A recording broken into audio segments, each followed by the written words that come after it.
Good evening. 1 year after the first Syrian refugees arrived in Britain, a family from the war-torn city of Aleppo who now live in Kent have spoken exclusively to this programme.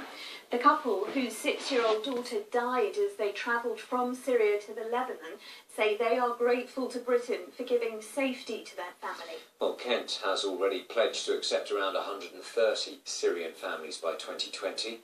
22 of them have already been resettled here. Ashford is taking the most in total, with 50 families due over the next 5 years. Our reporter Maria Ramos has been to Ashford, where the council is now calling for more private landlords to come forward to offer accommodation to refugees.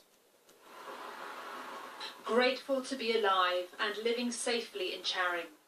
It's a world away from the life and street fighting in central Aleppo they left behind 2 years ago. This is where Ahmed and Fatih had built a life running a gallery and raising 2 daughters. Now rehomed here by the UK government, they've started their life afresh with nothing.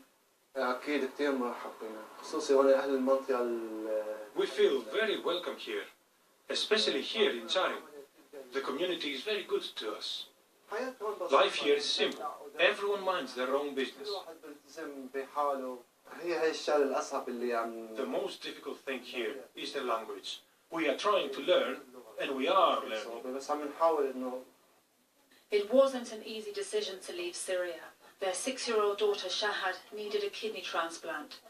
They travelled miles through Lebanon and Turkey looking for treatment, but they couldn't get the help they needed, and she died. The doctor advised me to take her outside the country for treatment. Her situation was getting worse. The doctor didn't have much hope.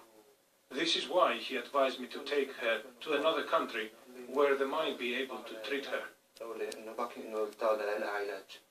While they're grateful for the UN rehousing them in the UK, they're frustrated that their case took so long, tied up in red tape.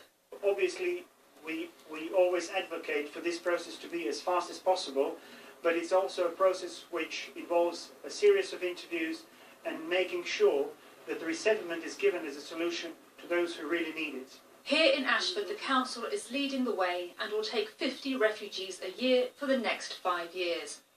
But they're calling on private landlords to provide homes to relieve the pressure on their limited social housing.